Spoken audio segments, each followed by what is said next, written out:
Dans le cadre régulier, habituel des cycles de l'Université populaire, de l'IRELP, de l'Institut de recherche et d'études de la libre pensée, plus précisément dans le cadre de la rubrique Histoire. Ce soir, nous avons le grand plaisir, je me permets d'insister, Serge, d'entendre Serge Bianchi, qui a, j'allais dire, un vieux complice, on peut le dire un petit peu quand même, comme ça, que nous connaissons et que nous apprécions depuis très peu de temps, puisque nous sommes jeunes, et qui va nous entretenir de la Constitution de 1793, qui est un thème beaucoup plus actuel qu'on ne pourrait le croire, et je te laisse la parole immédiatement, Serge. Bon, je remercie Jean-Marc Chiappa et Louis Couturier de m'avoir donné l'occasion de présenter, en trop peu de temps bien sûr, la Constitution de 1793, on dit aussi la Constitution de l'an 1, et présenter ce que les archives et les recherches en cours ont pu apporter à la connaissance par rapport à ce qu'on en connaît de classique. En effet, cette constitution, c'est une amie de plus de 30 ans. Je l'avais déjà étudiée à Paris 7 dans les années 80. Et elle est familière à l'IRELP. C'est la troisième fois qu'on en parle. On avait eu un colloque pour la défense de la Révolution française en 2009. Et Louis avait présenté les belles phrases tirées de la Constitution. Ensuite, dans la raison, un entretien avec Jean-Marc m'avait permis de définir quelle était l'importance de cette Constitution. Et ce soir, je voudrais insister sur plusieurs points. La genèse de la Constitution, le contexte dans lequel elle a été rédigée, la ratification, comment elle a été acceptée, son contenu, les contradictions, et la portée du texte, qui est encore un texte mal connu peut-être, ou déprécié selon les auteurs qui l'ont abordé. Donc dans un premier point, l'élaboration et la ratification de la Constitution, il vaut mieux, plutôt que de porter des jugements de valeur, rentrer dans le vif de l'élaboration et d'expliquer ce qu'on entend par Constitution de 93. D'abord, c'est la deuxième constitution de la Révolution. La première constitution avait terminé le cycle de l'Assemblée constituante en septembre 91, et elle comprenait une déclaration des droits de 17 articles, la fameuse déclaration de 89 que les constituants avaient repris, et 210 articles pour fonder une monarchie constitutionnelle au moment de la séparation de la constituante. Donc, on a une première constitution et à peu près, peu de temps après, la constitution des États-Unis de la fin 91, qui peut être un élément de comparaison. Donc, deuxième constitution, la Convention se réunit le 20 et 21 septembre 92. Elle fonde un régime républicain, et fondant un régime républicain, elle a normalement une constitution à rédiger pour aller au-delà de cette constitution de 91 pour établir vraiment les bases du régime républicain. Il y aura d'autres constitutions après, une constitution en l'an 3, une constitution en l'an 8, une constitution en l'an 10, une constitution en l'an 12. Donc, celle-ci, c'est la constitution de 93 qui a été adoptée par la Convention le 24 juin, la déclaration des droits préalables étant, elle, adoptée le 23 juin, et elle a été ratifiée par le peuple dans ses assemblées primaires et légitimée officiellement à Paris le 10 août 93. On dit 93 ou on dit l'an 1. Alors l'an 1, vous savez bien que c'est un anachronisme puisqu'on est en juin 93 et qu'il n'y aura qu'un an 2 en fait. Le calendrier républicain commencera en l'an 2, en octobre 93, et donc là, on a qualifié 4 mois auparavant, donc on a parlé de l'an 1 pour expliquer qu'on est quand même dans un nouveau calendrier, même si le calendrier républicain n'est pas encore adopté. Donc, cette constitution, c'est un texte qui comprend un préambule, une déclaration des droits, cette fois-ci de 35 articles, et non pas de 17, et un texte ramassé en 124 articles, au lieu de 210 précédemment. Alors, le problème, c'est qui a rédigé cette Constitution. On peut dire que la Constitution est à la fois girondine et montagnarde. En effet, un premier projet a été exposé le 4 avril 1793. C'est le résultat du travail d'une commission de 9 membres, dont Condorcet, qui est essentiellement des Girondins, et qui avait, le 4 avril 1993, présenté un projet de 402 articles, ce qui était considérable. Et à partir du 4 avril, donc, ce projet girondin est discuté pendant un affrontement assez violent entre la Gironde et la montagne, sur fond de trahison, de guerre civile, de défaite et de nécessité de mesures de salut public. Bientôt, le comité de salut public, le premier comité de salut public, dirigé par Danton, mis en place le 6 avril, va tenter de retoucher le projet, donc de mettre d'autres rédacteurs.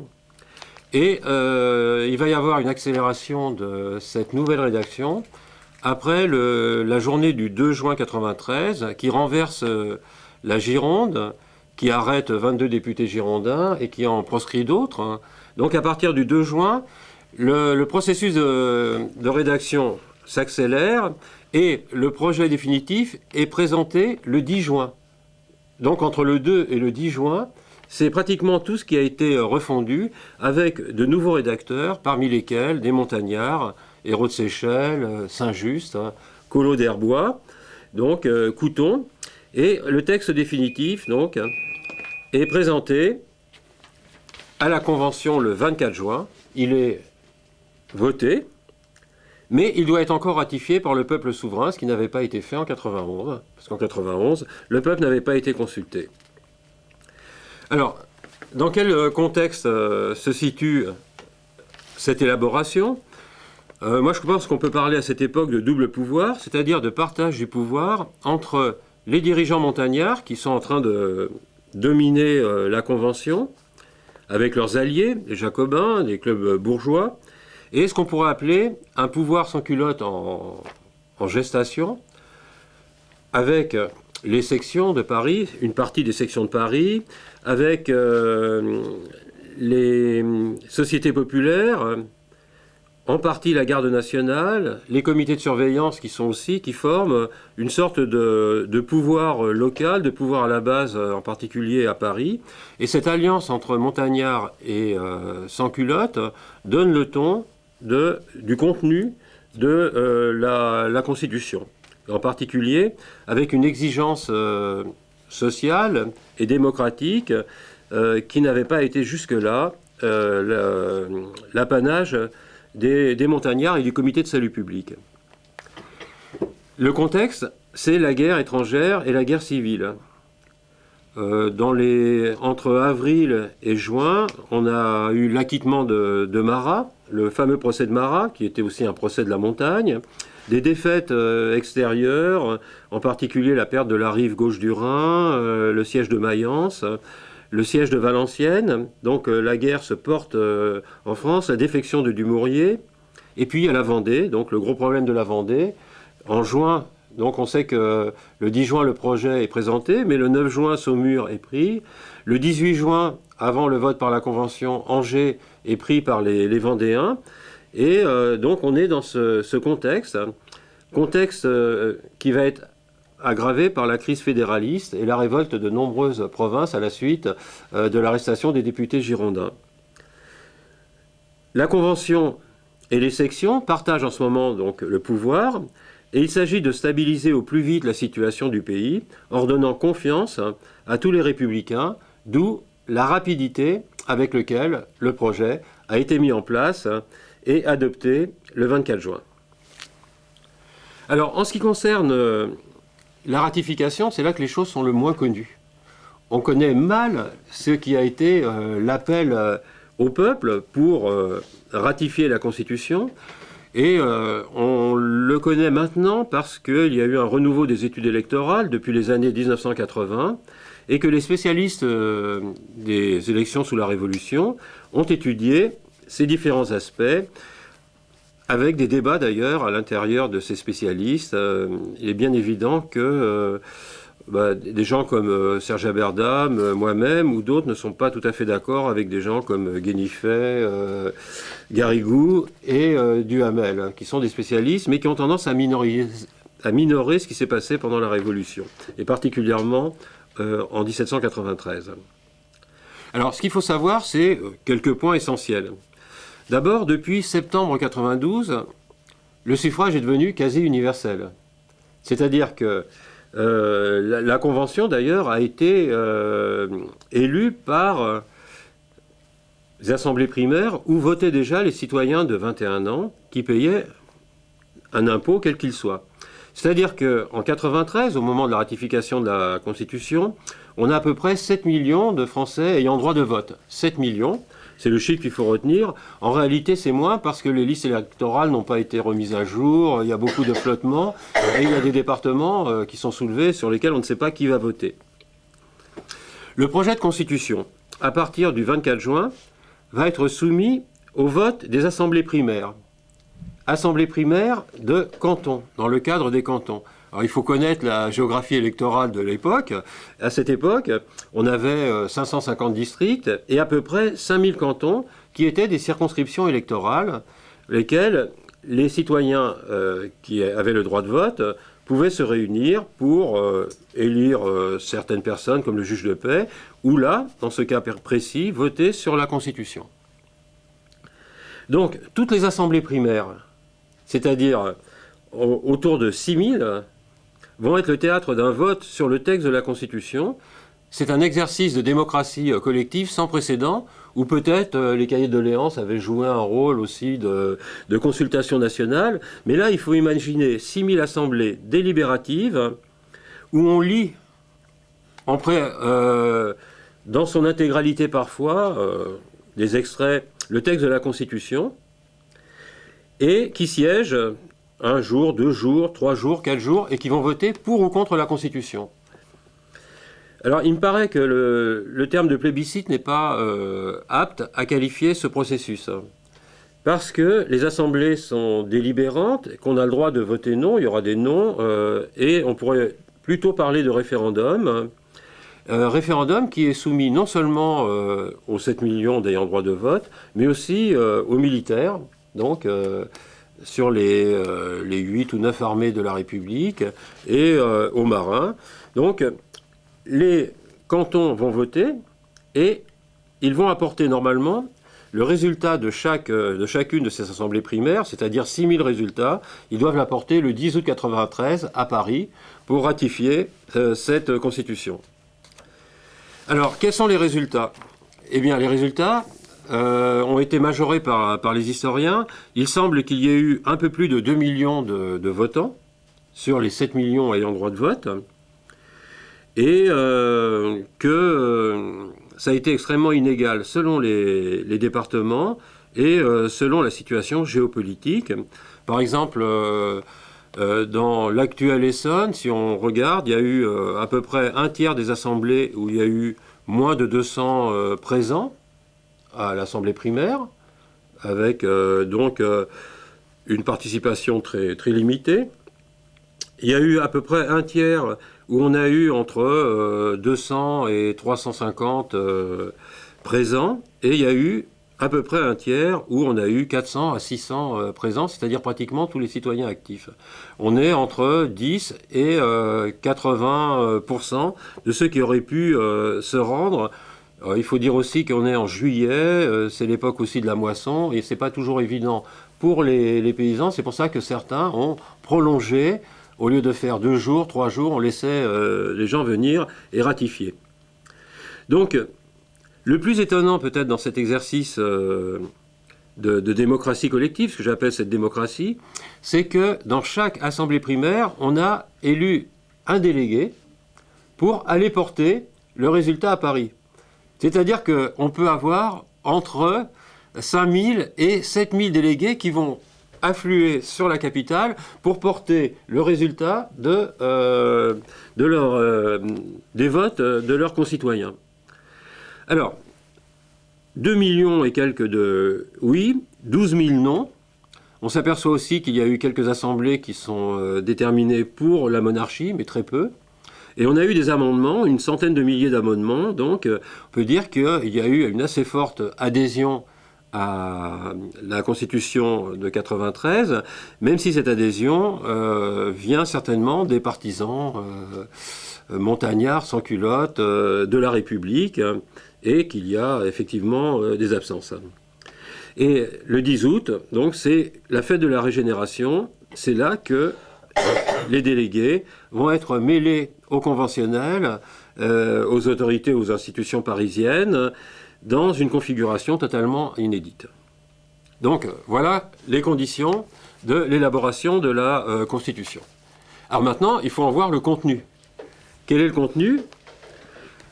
À savoir que deux visions très nettes essayent de rallier les lecteurs.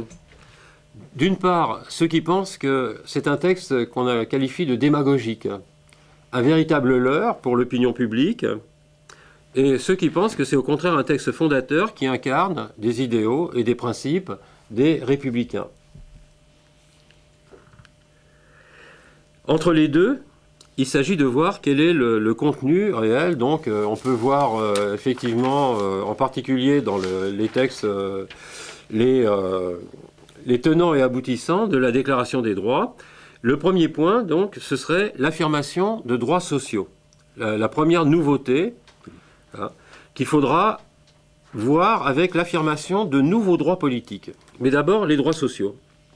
Le 23 juin, la Convention adopte la Déclaration des droits de l'homme, 35 articles, dont on n'a pas assez souligné le caractère novateur en cet été 1793. D'abord, les mots qui sont utilisés ou qui sont employés, il y en a un qui reviendra plus tard, sur lequel j'essaierai de m'expliquer, à la fin du préambule. Il proclame en la présence de l'être suprême la déclaration suivante des droits de l'homme et du citoyen. Le terme « être suprême » devra être discuté. Mais ce qui compte, c'est le contenu qu'on pourrait qualifier d'égalitaire de cette déclaration des droits, en avancée très nette par rapport à la déclaration de 1789. Alors, où est l'égalité ? Dans l'article 1, ça n'est pas très clair. Le but de la société est le bonheur commun. Le bonheur commun, c'est une notion qui est à la fois une notion qui est utilisée aux États-Unis et une notion utilisée par Saint-Just dans de nouvelles acceptions. Le bonheur est une idée neuve en Europe. Il ne l'emploie pas tout à fait dans le terme des Américains. Mais le bonheur, il se conçoit dans la hiérarchie des droits. Alors si on lit l'article 2, on voit que les droits sont l'égalité, la liberté, la sûreté, la propriété. Et on constate tout de suite que l'égalité est en tête. Égalité, alors que dans la Constitution de 91, on avait en 1 la liberté, en 2 la propriété, en 3 la sûreté, et en 4 la résistance à l'oppression. Donc là, les termes ont basculé. Et le fait que l'égalité soit en tête ne signifie pas qu'il s'agisse d'une égalité sociale, mais l'égalité doit être redéfinie à l'aune des idées des montagnards au moment de la rédaction de la Constitution. La propriété apparaît en 4e. Avant, elle était en 2 dans la déclaration de 89 et de 91. Donc il s'agit d'une déclaration symbolique,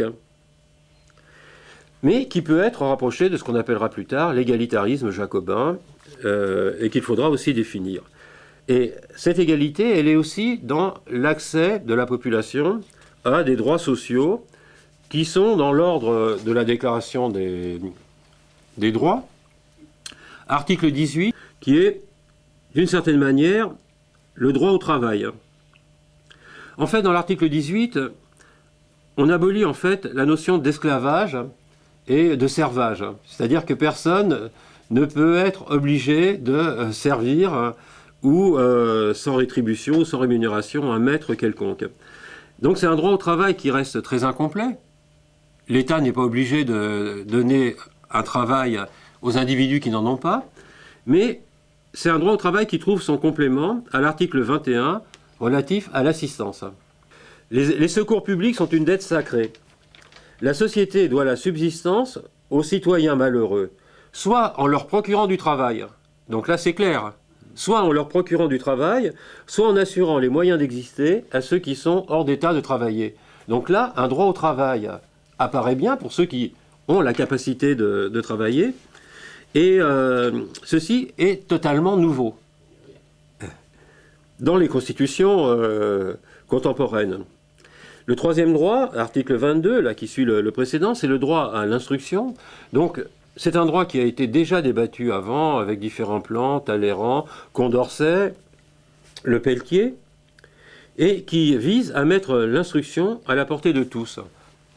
Donc, égalité, droit au travail, droit à l'assistance, droit à l'instruction, ces droits sociaux paraissent emblématiques du projet de 1793. Alors, est-ce qu'on peut aller plus loin, c'est-à-dire, à côté de ces droits sociaux, est-ce qu'on voit une extension de la démocratie politique? Là, il y a débat. Il y a débat, mais la montagne étant obligée d'avoir à cette époque le soutien des sans-culottes, des concessions politiques importantes ont été faites à ce qu'on pourrait appeler la volonté de démocratie politique, sans parler de démocratie directe. La déclaration définit des dirigeants politiques, non pas comme des représentants, qui peuvent faire ce qu'ils veulent pendant toute la durée d'un mandat, mais comme des mandataires dont les pouvoirs sont temporaires, souvent limités à 1 an, non reconductibles, et dont les pouvoirs sont toujours à représenter devant les assemblées primaires. Le mandataire ne peut pas être au-dessus des lois. Regardez l'article 31 en particulier, où on dit, en cas de délit, donc le politicien doit être poursuivi. Et ceci est accentué par les articles 33 et 35. Article 33, la résistance à l'oppression est la conséquence des autres droits de l'homme, résistance à l'oppression. Et l'article 35 sonne comme une manifeste. Quand le gouvernement viole les droits du peuple, l'insurrection est pour le peuple et pour chaque portion du peuple, et pour chaque portion du peuple, donc en assemblée primaire par exemple, le plus sacré des droits et le plus indispensable des devoirs. Droits et devoirs. Et là, par exemple, on se demande si cette déclaration n'est pas là pour légitimer la journée du 2 juin, qui a renversé à la Convention les Girondins. Alors il faudra s'expliquer effectivement sur la responsabilité dans le 2 juin, les montagnards pensant que ce sont les Girondins qui ont provoqué leur propre perte. Alors, dans le texte même de la Constitution, dans les 124 articles, il y a des extensions des droits politiques. En particulier, il y a une extension de la citoyenneté, mais ça remonte un peu plus avant, en élargissant ce qu'on pourrait appeler le droit du sol. Le droit du sol, c'est-à-dire que toute personne étrangère, mais qui vit depuis 1 an en France, qui a adopté un enfant français, et qui fait preuve de sentiment républicain, est amené à participer à la vie civique, c'est-à-dire à voter. De même, on avait élu pour la Convention quelques députés étrangers. Donc, ce droit du sol est très intéressant. Il y a une extension de la citoyenneté. D'autre part, les députés, donc, à la prochaine Assemblée, qu'on prévoit normalement dans quelques mois, à cette époque, on est en juin 93, les députés devraient être élus au suffrage direct à raison d'un député pour 40 000 votants. Donc ça, c'est intéressant. Le législatif, c'est-à-dire l'Assemblée, qui serait réunie pour une durée limitée, serait souveraine. Et un exécutif de 24 membres, qui est prévu, donc, serait choisi parmi les 85 désignés dans les départements pour faire partie de l'exécutif par le législatif. Enfin et surtout, il y a un droit de regard sur les lois et sur la Constitution par les assemblées primaires. Ça veut dire que, normalement, si 10% des assemblées primaires demandent de réviser tel article de la Constitution ou telle loi, il est possible, c'est ce qu'on pourrait appeler un référendum d'initiative populaire. Et ceci est extrêmement intéressant. Donc, il y a une adéquation, en fait, du contenu avec les pouvoirs en place à cette époque et avec les objectifs. Alors, maintenant, et c'est ça qui est intéressant, parce que là, on est au cœur du problème, quel est le débat historiographique qui se pose sur cette Constitution de 93. Quel est le débat, c'est-à-dire quelles sont les positions en présence? Alors, d'un côté, des historiens pensent que la Constitution n'a pas été appliquée, n'était pas applicable et n'était qu'une sorte de calcul de la part de politiciens pour calmer l'opinion publique et pouvoir assurer le salut public. Donc, un texte qui serait démagogique ou illusoire, comme le disent très bien. Là, j'ai mis au dos donc, de la feuille, j'ai mis une petite bibliographie. Et on voit par exemple que dans le dictionnaire de la Révolution française, on parle de texte démagogique, dictionnaire de la Révolution française de Jean Tullard, Jean-François Fayard et Alfred Firon. Le dictionnaire connu. Oui, donc on en reparlera. Mais disons que le 10 octobre 93, sur intervention de Saint-Just, la Constitution sera suspendue jusqu'à la paix. Elle sera enfermée dans une arche de cèdre déposée à la Convention et on n'y touchera pas tant que la situation n'aura pas été résolue par le salut public et par la Convention. Donc, on sait que le 10 octobre, malgré ce que pensait la Constitution, la Convention et les pouvoirs en place vont se prolonger jusqu'à... Et certains traduisent ça comme la volonté de prolonger le pouvoir d'un groupe et mettent automatiquement ceci en rapport avec la mise en place de la terreur robespierriste, avec un débat qui serait un débat que posent les historiens du début du XXe siècle entre Danton et Robespierre. Danton qui aurait proposé de appliquer la Constitution, c'est-à-dire d'élire une assemblée, etc. Et Robespierre qui aurait suspendu pour des raisons évidentes.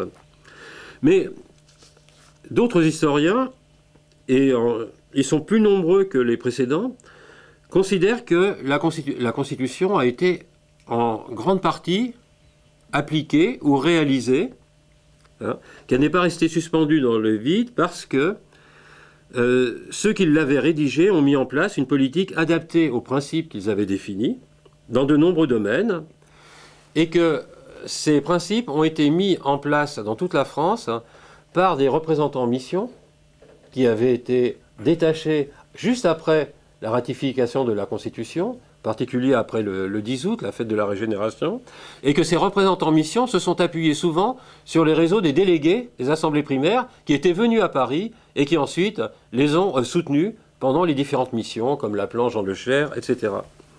Et cette politique, on peut la voir à travers différentes mesures qui suivent de très près la Constitution.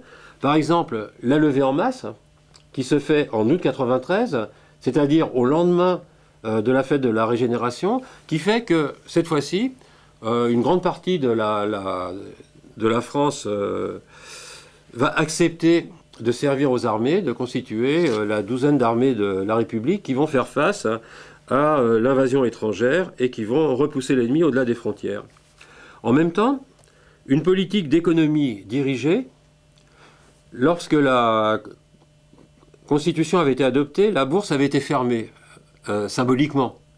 Et à partir de l'été 93, un maximum des grains et des farines, puis plus tard un maximum général, vont être adoptés et qui vont dans le sens et de l'assistance, du droit à l'assistance, et en partie aussi du droit au travail, dans la mesure où ça favorise les paysans pauvres et les ouvriers, cette économie dirigée. Et en même temps, une législation égalitaire sur les terres se produit à l'été 93, partage égalitaire des biens communaux, c'est ça, c'est dès la loi de juin 93, où même les femmes votent, et où les biens sont distribués quand les communautés le veulent, au prorata du nombre de personnes dans chaque famille. Donc c'est assez étonnant, quoi. Les enfants, les femmes comptent à égalité avec les autres. On a une politique donc de législation égalitaire sur les terres et aussi une politique relativement égalitaire dans le domaine des relations au sein de la famille, par la diminution des pouvoirs du chef de famille, du père, par la prise en compte des des femmes en difficulté, des mères célibataires, des enfants naturels. Il y a toute une politique qui va dans le sens de la Constitution, et dire que la Constitution a été plaquée ne correspondrait pas du tout aux quelques mois qui ont suivi sa mise en place. Elle est une référence pour tous ceux qui la mettent en œuvre. Les représentants en mission, les sociétés populaires, les comités de surveillance qui s'établissent ont l'impression d'appliquer les principes de la Constitution de 93. Alors comment départager ces historiens ? Peut-être à travers une voie médiane, en insistant sur les contradictions dans la dynamique de la réalisation du projet constitutionnel, les contradictions politiques et sociales. Alors, contradictions politiques. Il est vrai que les montagnards, quand ils ont fait adopter la Constitution, avaient en vue la ratification populaire dans les assemblées primaires, etc. Mais au fur et à mesure que leur pouvoir s'est stabilisé, l'alliance n'était plus nécessaire. Et une sorte de divorce entre la conception des représentants qu'avaient les montagnards et une autre conception qui était celle des enragés, qu'on a qualifiée souvent de démocratie directe, c'est-à-dire que le peuple, dans ses assemblées primaires, a le droit de contrôler ce que font les représentants et éventuellement de les destituer. Donc il y a ce divorce qui se rencontre, et dès septembre 93, les enragés, donc, qui véhiculent ces idées, sont éliminés, malgré le succès de leurs idées sociales, en particulier sur l'économie dirigée, mais les responsables enragés, Jacques Roux, Varlet, etc., sont emprisonnés ou éliminés. Les citoyennes républicaines révolutionnaires aussi, à partir d'octobre, perdent l'accès à l'égalité citoyenne à laquelle elles aspiraient. Donc il y a des contradictions politiques qui font qu'au fur et à mesure que le projet avance, sa réalisation, en particulier de ce qui était utopique devient de plus en plus problématique. Et puis il y a une contradiction sociale importante parce que, dès le départ, la propriété est restée, pour les montagnards, un droit naturel, sacré, qui ne peut pas être mis en cause, sauf en cas d'extrême nécessité, quand le salut de la République l'exige. Et Jacques Roux, donc l'enragé, le 25 juin, au lendemain du vote par la Constitution, rappelait devant la Convention: l'égalité n'est qu'un vain fantôme quand une classe peut affamer une autre, etc. Et donc il posait le problème de la propriété. Non pas que les sans-culottes soient contre la propriété privée, mais ils étaient pour la limitation de la propriété, de même qu'un certain nombre de sans-culottes ruraux étaient pour la limitation des grandes fermes, etc. Donc il y a au départ cette alliance et ces risques de contradiction qui font que la Constitution ne peut plus avoir la pureté originelle au fur et à mesure que la situation progresse. Je ne sais pas si j'ai concilié les deux visions. En tout cas, il y a là une explication. Et on pourrait, pour terminer, montrer quelle est la portée finalement de ce texte, hein, quelle est sa portée historique, à partir du moment où il constitue, à partir de 93, une référence pratiquement obligée pour la plupart des révolutions contemporaines et jusqu'à notre histoire relativement récente. Donc c'est une constitution qui a marqué fortement d'abord les contemporains de la Révolution et ensuite leurs héritiers. En particulier, une fois le Thermidor passé, une fois le régime donc, du Comité de salut public, de Robespierre et de ses amis jeté bas, la Constitution va revenir rapidement en faveur d'une partie de l'opinion publique, en particulier en l'an 3, au moment de ce qu'on a appelé les journées de la faim, c'est-à-dire les journées des grandes manifestations populaires, au moment où la liberté des prix fait que la famine règne dans la capitale et dans de nombreuses régions avoisinantes. et que deux grandes manifestations ont lieu le 1er avril 1795 et le 20 juin 1795, donc les mouvements de Germinal et de Prairial, qu'on a appelés les Journées de la faim. Lors de ces deux journées, deux principes sont rappelés.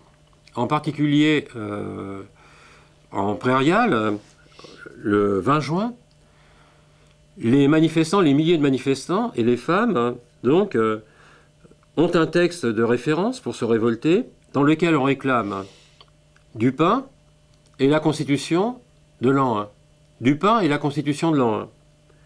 En effet, il y a là une véritable, je dirais, lutte de classe qui se déroule entre ceux qui restent de la sans-culotterie et des montagnards rescapés, et d'autre part, ce qu'on va appeler les thermidoriens, les honnêtes gens,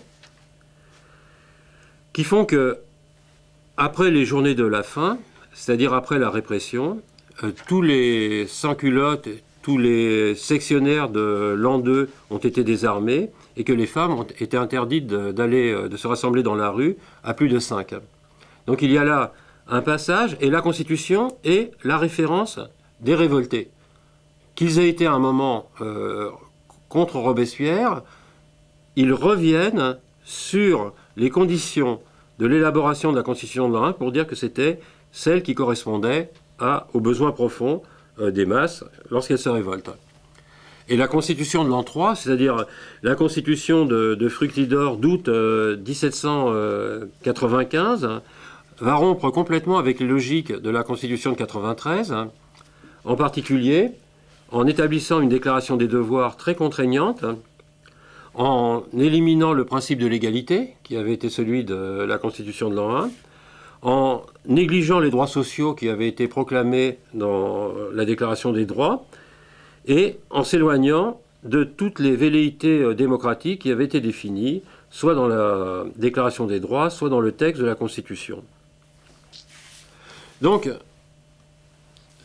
la Révolution, à partir du moment où les principes de la Constitution de 93 n'ont pas pu être appliqués, devient une révolution blanche et nécessite d'autres formes de lutte, comme celle de Babeuf, qui, à certains moments d'ailleurs, comme la plupart babouvistes, a reconnu la pertinence de la Constitution de l'an 1. On a des textes précis autour de Buonarroti et d'autres, rappelant quelle était l'importance de cette Constitution. Ensuite, la Constitution de 93 devient aussi un texte fondateur parce qu'elle a d'utopie dans le sens de ce qu'il faut atteindre, ce qu'il faut réaliser en exprimant des principes.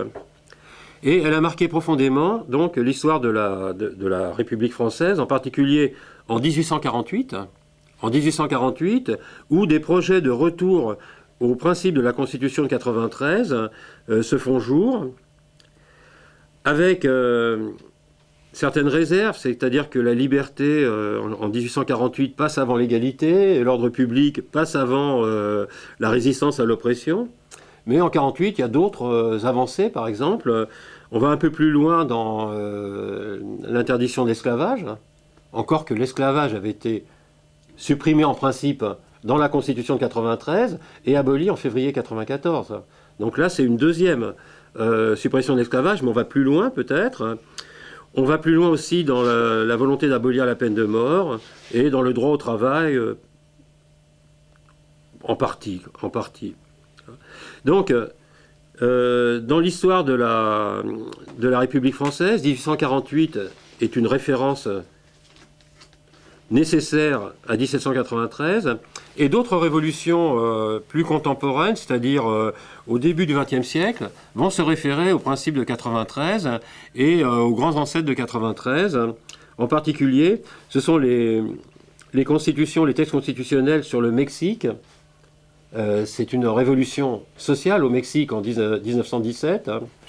La constitution, la première constitution de la future Union soviétique en 1918, et même la constitution de Weimar au moment de la débâcle allemande, fait référence à de nombreux droits sociaux qui existaient déjà, qui n'avaient été proclamés qu'en 1793. Et de la même manière, en 1946, au moment de la libération, dans la foulée de la résistance, deux textes constitutionnels vont faire référence à la Constitution de 93.